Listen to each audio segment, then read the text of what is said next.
वालेकुम स्टूडेंट, उम्मीद है सब खैर आफियत से होंगे। आज की वीडियो है हमारे पास डी लैच। आज की वीडियो शुरू करने से पहले मैं आप लोगों से गुजारिश करता हूँ मेरे चैनल को सब्सक्राइब और मेरी वीडियोस को लाइक एंड शेयर लाजमी करिएगा ताकि आप तक मेरी वीडियोस बर वक्त पहुँच सकें। लास्ट वीडियो के अंदर हमने पढ़ा था लैच क्या होता है और लैच की टाइप्स कौन कौन सी होती हैं, और लास्ट वीडियो के अंदर हमने एसआर लैच के बारे में पढ़ा था। अगर किसी ने लैच का नहीं पता, डिस्क्रिप्शन में लिंक है, वो जाके देख सकते हैं। उसके अंदर हमारे पास एसआर लैच एंड लैच की टाइप्स हमारे पास पड़ी हुई हैं। ठीक है, उम्मीद है आप लोगों को लास्ट वीडियो समझ लग गई होगी। अब हमारे पास है डी लैच। डी लैच क्या होता है? डी लैच होता है upgrade version of SR latch, यानी कि जो हमारे पास डी लैच के अंदर नोर और हमारे पास नैंड जब हम यूज कर रहे थे गेट, उसके अंदर हमारे पास एक इनवैलिड स्टेट आ रही थी। इनवैलिड स्टेट को खत्म करने के लिए हमारे पास क्या यूज होता है? D latch. हमारे पास जो हमारे पास नैंड गेट के अंदर इनवैलिड स्टेट आ रही थी 0 0 पे, जब हमारे पास दोनों 1 हो जाते थे, और हमारे पास नोर के अंदर आ रही थी 1 1 पे, जब हमारे पास दोनों ही 0 हो जाते हैं। आज हम इसको अपग्रेडेशन पढ़ेंगे कि हमारे पास होता क्या है। डी लैच के अंदर आपने एक चीज याद रखनी है, हमारे पास इधर एक यूज होती है इनपुट डी और एक हमारे पास इनपुट यूज होती है इनेबल। ठीक है, हमारे पास एक इनपुट यूज होती है डी और एक हमारे पास यूज होती है इनेबल। हमारे पास इसके अंदर डी लैच है तो हमारे पास चाहे नोर गेट हो चाहे हमारे पास नैंड गेट हो, तो हमारे पास एक डी यूज होती है जिसको हम कहते हैं एंड गेट। ये हमारे पास डी दोनों के अंदर सेम यूज होनी है। नेक्स्ट पे हमारे पास लैच यूज होने हैं जिसको कहते हैं हम ऐसा लैच हमने जिसको कहा था। ठीक है, हम आगे अभी फिलहाल डायग्राम बनाते हैं नैंड गेट के अकॉर्डिंग। ठीक है, नैंड गेट के अकॉर्डिंग हम एक डायग्राम बना लेते हैं ताकि आप लोगों को समझ लग जाए। ठीक है, हमारे पास जो इधर है, इधर हमारे पास आता है डी। ठीक है, ठीक है, ये हमारे पास जो होती है डी, और इधर हमारे पास एक आती है दरमियान में नोट। ठीक है, डी के साथ नोट लगा होता है, वो हमारे पास आगे इनपुट इसके साथ अटैच हो रही होती है। एक हमारे पास इनपुट आती है जिसको हम कहते हैं इनेबल। इनेबल हमारे पास इधर भी होती है, इनेबल हमारे पास इधर भी साथ अटैच हुई होती है। ठीक है, हमारे पास दोनों तरफ इनेबल की इनपुट मौजूद होती है। ठीक है, आपने ये चीज याद रखनी है। फिर हमारे पास हमने लैच के अंदर पढ़ा था, पहली इनपुट हमारे पास सेम होती है, दूसरी इनपुट हमारे पास एक की आउटपुट आ जाती है। ये हमारे पास एक की आउटपुट आ गई। फिर दूसरे की इनपुट हमारे पास एक सेम है और दूसरे की आउटपुट हमारे पास पहले की इनपुट मान जाती है। ठीक है, ये हमारे पास डी लैच है, D latch by NAND gate. D latch by NAND gate हमारे पास ये हो चुका है। अब हमने नैंड गेट पढ़ा था, नैंड गेट के अंदर हमारे पास कौन सी इनवैलिड स्टेट थी? 0 0 पे इनवैलिड स्टेट थी। आपने पहले यही हमारे पास ऐसा लैच बना के आपने डी लैच के लिए हमारे पास ट्रुथ टेबल क्या बना देना है? D enable.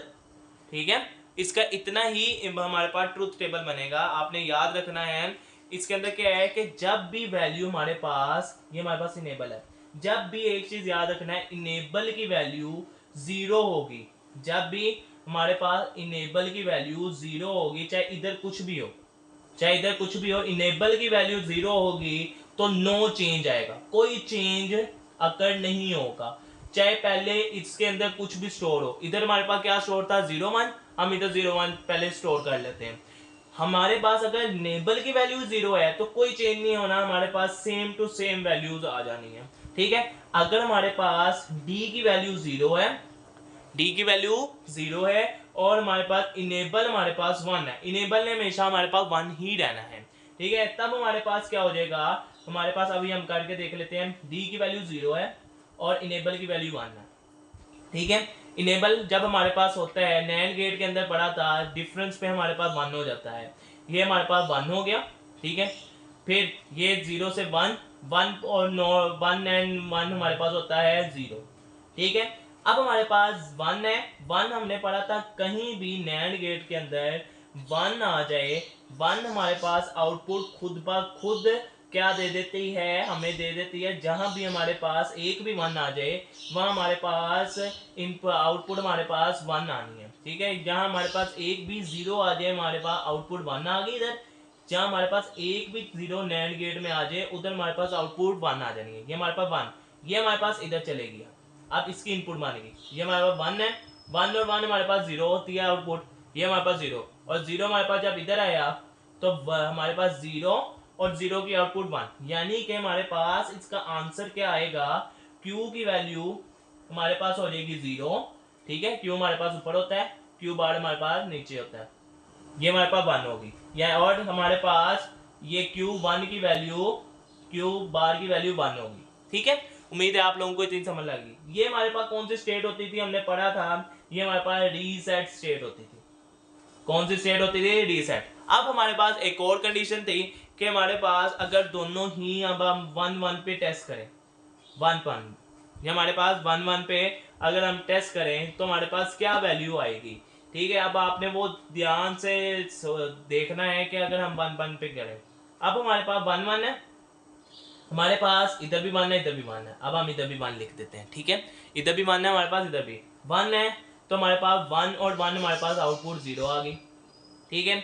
1 है हमारे पास, इधर नोट हो गया, आउटपुट आ गई 1, इधर 0 इधर 1, ये हमारे पास कहीं भी हमारे पास एक भी 0 आ जाए उसकी आउटपुट हमारे पास आ जानी है 1 आ जानी है, ठीक है, हमने पढ़ा था। और कहीं भी हमारे पास ये 1 हमारे पास इधर उठ के आ गया, 0-1 हमारे पास, और 0-1 हमारे पास आउटपुट क्या होती है 1-1, बल्कि 1-1 हमारे पास 0 हो जाती है।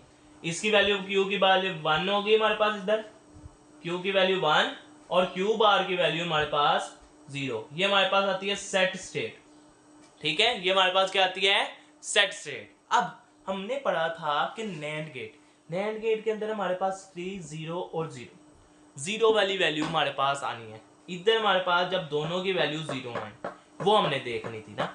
अब जैसे ही हमने ये चीज लगा दी, यानी कि डी लगा दिया, यानी कि इसकी वैल्यू 0 की, इनेबल ने 1 नहीं लाना है, जब हमने ये वाली वैल्यू टेस्ट करके देखी तो हमारे पास कोई ना कोई आंसर आ रहा है in the form of this, ठीक है, हमारे पास ये प्रूफ हो गया। अब हम चलते हैं इसी का नोट गेट की तरफ, ताकि हमारे पास पता लग जाए नोट गेट के अंदर कहाँ हमारे पास 1 से इनवैलिड स्टेट होती है 1-1 पे, ये हम नोट गेट की तरफ जाते हैं, ठीक है। उम्मीद है आप लोगों को इतनी समझ लग कर ही होगी। अब हम नोट गेट बनाते हैं। सबसे पहले हमारे पास डी लैच के अंदर डी, ठीक है। फिर हमारे पास नोट गेट है, तो हमारे पास पीछे से थोड़ा सा कर्व आया और आगे हमारे पास ये आ गया, ठीक है। अब हमारे पास क्या है, एक हमारे पास डी है, एक हमारे पास डी है, डी ने इधर आके नोट लगा दिया अपने आप को, ये हमारे पास आगे एक हमारे पास इनपुट है इनेबल की, एक इधर आ रही है हमारे पास इनपुट, एक इधर आ रही है, ये हमारे पास इनेबल की। इसका जो आंसर आ रहा है हमारे पास वो इधर आएगा, इसकी जो आउटपुट आएगी वो हमारे पास बन जाएगी पहले की इनपुट, फिर हमारे पास इसका जो आंसर आएगा वो हमारे पास बन जाएगा इसकी इनपुट, और ये हमारे पास सेम टू सेम इधर आ गया, ठीक है। उम्मीद है आप लोगों को इतनी समझ लगी होगी। हमारे पास जो पीछे एक गेट था उसके अंदर हमने सेम पढ़ा था कि अगर डी है और इनेबल है, जब भी हमारे पास x कभी भी हो जाए, इनेबल हमारे पास अगर 0 है, x कुछ भी है, इनेबल 0 है, तो हमारे पास नो चेंज आना है। सेम इसमें भी नो चेंज, ठीक है, इसके अंदर भी नो चेंज। अब हमारे पास जो वैल्यू थी 0-1 जो हमने पढ़ी थी, इसके अंदर हमारे पास है 1 और 1 पे हमने टेस्ट करना है, 1 और 1 पे टेस्ट करना है, तो 1-1। अब पहले हमारे पास क्या स्टोर थी, हमारे पास 1-0 पे, 1-0 हम कर नहीं सकते, तो हमारे पास अब डायरेक्ट ही हम किस पे करेंगे, 0-1 पे टेस्ट कर लेते हैं। सेम 0-1 पे टेस्ट कर रहे हैं हम, ठीक है, 0-1 पे टेस्ट करते हैं। हमारे पास डी की वैल्यू 0 है और इसकी वैल्यू 1 हमेशा रहनी है। डी जब हमारे पास 0 है तो हमारे पास इधर 0 और ये हमारे पास 1 हो जाएगा 1, ठीक है। ये जब हमारे पास इधर आ गया ये 1 हो गया, 1 और 1 हमारे पास हो गया 0, ठीक है। अब हमारे पास हमने नोट गेट में पढ़ा था, नोट गेट के अंदर क्या होता है, हमारे पास एक भी वैल्यू, हमारे पास एक भी वैल्यू जिसके अंदर 0 आ जाए वो हमारे पास क्या हो जाती है, हमारे पास जब एक भी 1 वाली वैल्यू जिधर जिसके अंदर ट्रूथ टेबल के अंदर 1 आ जाए वो हमारे पास खुद ब खुद 0 हो जाती है। इधर हमारे पास 0 आ गया, ये 0 उठ के इधर आ गया, 0 और 0 हमारे पास होता है 1, ये हमारे पास 1 इनपुट आ गई, आउटपुट आ गई, 1 और 1 हमारे पास होता है 0, ठीक है, ये हमारे पास कंप्लीट हो गया, ठीक है। अब इसके अंदर हमारे पास क्या वैल्यू आई है, इसके अंदर हमारे पास इसके अंदर हमारे पास क्या वैल्यू आई है, अब हमारे पास ये था तो हमारे पास उसके अंदर थी कि डी लैच जब हमने किया था तो हमारे पास क्यू 0 हो गया था, क्यू बार हमारे पास 1 हो गया था। इसके अंदर हमारे पास क्या है कि हमारे पास वैल्यू आई है कि क्यू बार हमारे पास 1 हो गया और क्यू इज इक्वल टू 0 हो गया।